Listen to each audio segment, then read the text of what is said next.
Alright, everyone, so I'm here to give you a full breakdown on the breaking story, which is that the Commission on Presidential Debates has actually canceled the second debate between Donald Trump and Joe Biden. So, a couple of things that you probably already know.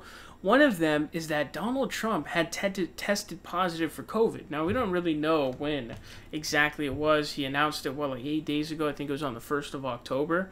So there was going to be some issues when it came to scheduling, because when is the next debate? Well, the next debate is in 6 days. It's on the 15th. That's when the second debate is. The third and final debate is supposed to be on the 22nd of October. So there kind of becomes an issue here. Well, holy crap, he has COVID. He could spread it to people at the debate. He could spread it to Biden. It's a dangerous thing to play with. So what's happened, and I'm going to break this whole thing down for you, the Commission on Presidential Debates pretty much did what the responsible thing, in my opinion, to do was, which was to say, we're going to set up a virtual debate between Joe Biden and Donald Trump. They're both going to be in remote locations, and we're going to do a virtual debate. It seems like the responsible thing to do, simply considering the fact that Trump has COVID and it could be dangerous to pass around. You don't want people getting sick. It's a dangerous thing to do. And there's no sort of reasonable take as to why a virtual debate is an extreme impediment to either side. There doesn't seem to be any large disadvantage in place. It's just simply, it's a reasonable thing to do on the part of the Commission on Presidential Debates. I believe that we can all agree on that. So CNN says the Commission on Presidential Debates on Friday canceled the second debate between Donald Trump and Joe Biden after the president declined to do a virtual debate despite concerns over his COVID-19 diagnosis. The cancellation is the culmination of a furious 48-hour back and forth between the commission and both campaigns, and means what would have been the third debate in Nashville on October 22nd will likely be the final meeting between the two candidates. It is now apparent there will be no debate on October 15th, and the CPD, which is the Commission on Presidential Debates, will turn its attention to preparations for the final presidential debate scheduled for October 22nd.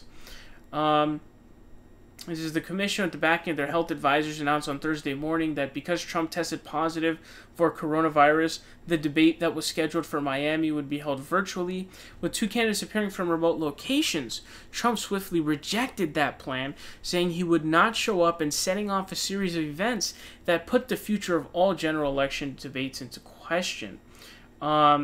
This is in response to Trump's cancellation. A Biden spokeswoman swiftly said that they would have agreed to a virtual format for next Thursday's contest, but because the president seemingly bailed, they would book another format for the former vice president to take questions, and they did just that when later in the day, ABC News announced they would be hosting a town hall with the former president. So another piece of information I think is important to know is the debate scheduled for the 15th was going to be the only debate where I guess the voters would ask the questions.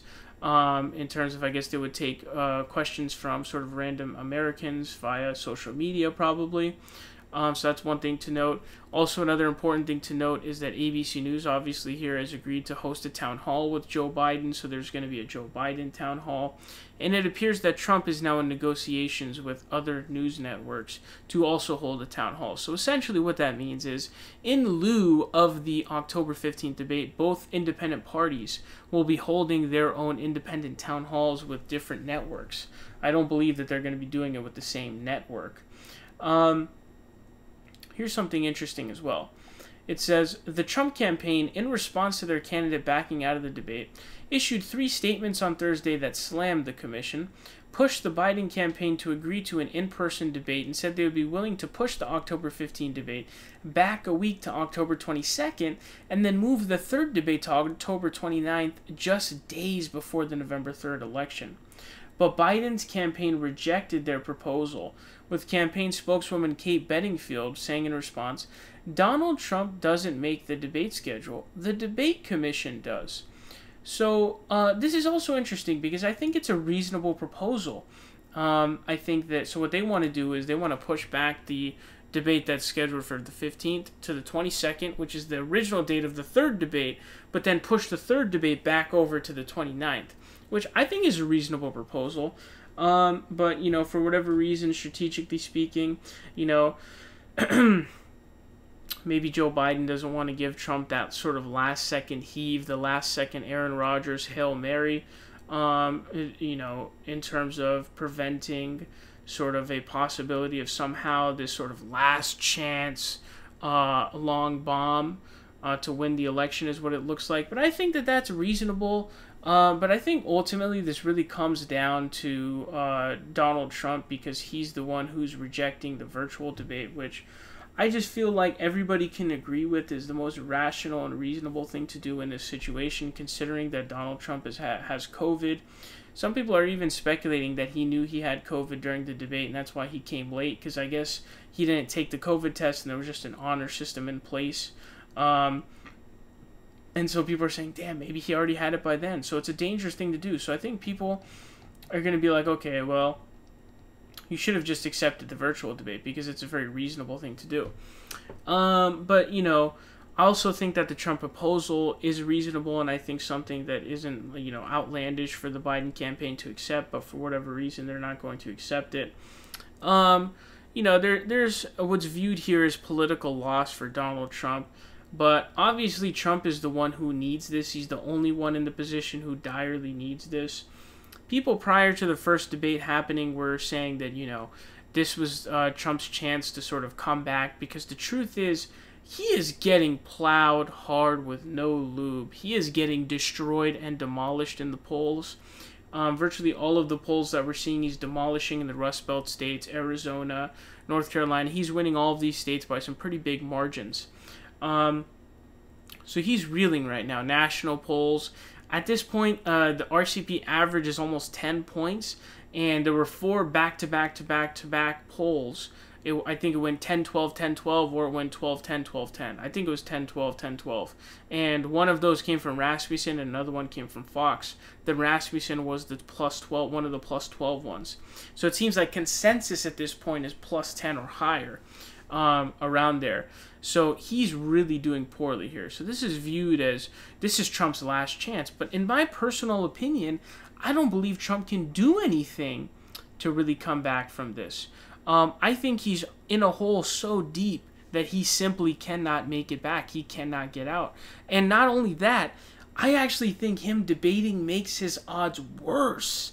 I think it makes his odds worse, because what we saw during that debate was, that didn't help him. His performance during the debate didn't help his campaign odds. It actually made it worse. So what that really means at the end of the day is, he's in a sort of catch-22 situation. If he does the debate, he's going to lose support. He's going to drive people to like his opponent, Joe Biden, more.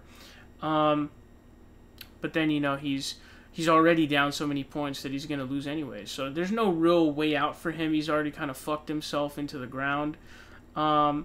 And what we saw, man, he just kept interrupting Biden so much. He was spewing so many lies during the debate that honestly, I don't think anybody's buying his lies anymore at this point in time. And his interrupting came off as being like this douchey Karen, essentially, is what it came off as.